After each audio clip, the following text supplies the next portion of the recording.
আগত আমি কেতিয়াও কল্পনাও কৰিব পৰা নাছিলো টাটা আহিমক প্ৰেজেন্টেশন দিছিলে যে আমি we can bring it down to 13% যদি আপোনালোকে আমাক ডিস্ট্ৰিবিউশন দিয়ে মই টাটাক এটুৱে কৈছিলো যে whatever you will invest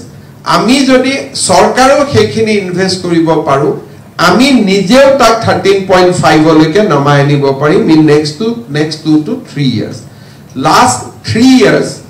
all our 3 company has earned profit 2001 to jetia gute unbundling gute exercise to logot as a minister I was involved very closely probably protect to discussion ote moi asilu protect to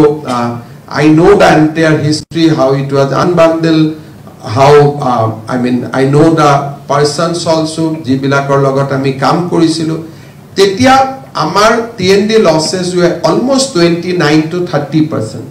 Today we have brought it down to 15.5. Aru moi biswas koru will further investment in grid we can reduce it further jar karone ami kam kori asu. Tiniuta company aji profit korise. Government of dividend dise. Aji all the companies are earning profit no doubt regulatory commission they do not allow us to have more profit your golden rule is that tumi jodi profit kora pass it on to consumer but consumer pass korar pisotu 1 koti hok 2 koti hok they are giving dividend today to the state government so as a whole moi etuke kobo bisaru je we are on course we are aware about that challenge amar honmukhot ki challenge ahi ase ki ahibologia ase and what will be our challenge in next 10 to 15 years we clearly understand that aru ami whether it is a regulatory commission or our 3 companies we are working very closely to meet the challenges not only of today the challenges of next 10 to 15 years also so that collectively we can ensure the development or karone jiman electricity lagibo at a reasonable price ami jate consumer dibo paru aji amar regulatory commission has completed 25 years aru moi bhabo je this is a very good moment to look back ami ki achieve korilu ki achieve kora nai moi eta kothai janu je ekhon rajyok nijor bhorir upor thio dia kiman proyojoniyo 20 বছৰ আগত যদি আমি নিজৰ ভৰিৰ ওপৰত নিজে থিয় দি থাকিলো হেতেন তেতিয়ালে নেপকো হক বা এনটিপিসি হক আমি এটাও পাৱাৰ ষ্টেচন তেওঁলোকক হেণ্ডওভাৰ নকৰিলো হেতেন তেতিয়া আমি নিজে প্ৰডিউস কৰিলো হেতেন সো এখন সেলফ ৰিলায়েন্স ষ্টেট আত্মনিৰ্ভৰ ৰাজ্য আজি যদি সালাকাতি আমাৰ লগত থাকিলেতেন প্ৰবেবলি আমি তাক এসময়ত আমাৰ লগত থাকি আমি দি দিবলগীয়া হল কিন্তু আজি যদি Assam হলেতেন that ami 3000 megawatts leke loi golu eten from 600 megawatts so moi etuke kobo khojo je ekhon atmonirbhor ahom self reliant ahom amar karone khube dorkari aru tetia he ami nijor bhorir upor nije thio dibo parim be it industry be it power be it any other development he karone moi hokoluke anurodh korim je we should concentrate for the not only power keneke ami ahom khonok ekhon atmonirbhor ahom koribo paru keneke amar nijor bhorir upor ami nije thio dibo paru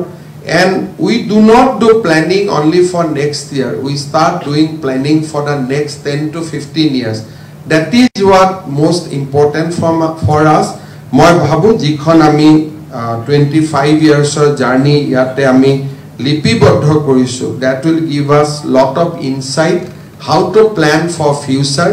eta to nostalgic feelings ahe porhile there is a nostalgia keneke hoisil ki hoisil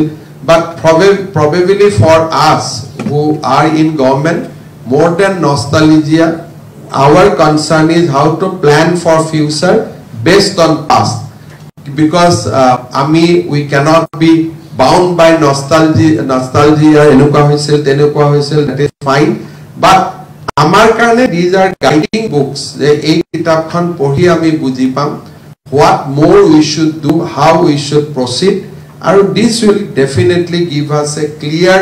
map, roadmap for future 25 years. My regulatory commissioner dhanyabad janaisu for this volume, for both the volume, aro iman technical kamot thakiu ei kamkhini koribo para aru yar karone eta mon thaka aru mon thokai nohoy to translate it to reality. You need extra effort. Sanjay Krishna Dangaria, he has put that extra effort. Moi taok dhanyabad janaisu aru logote joa keitaman bosorat ami iman dhuniakoi on sync state government, 3 companies as well as regulatory commission, we are working for the same purpose. Tar aji result manuhe dekhau paise aru manuhe filu korise. Moi সকলোকে পুনৰ এবাৰ ধন্যবাদ জনাইছো আৰু আশা কৰিছো যে এনেকে আমি next 10-15 yearsৰ কাৰণে অসমক আমি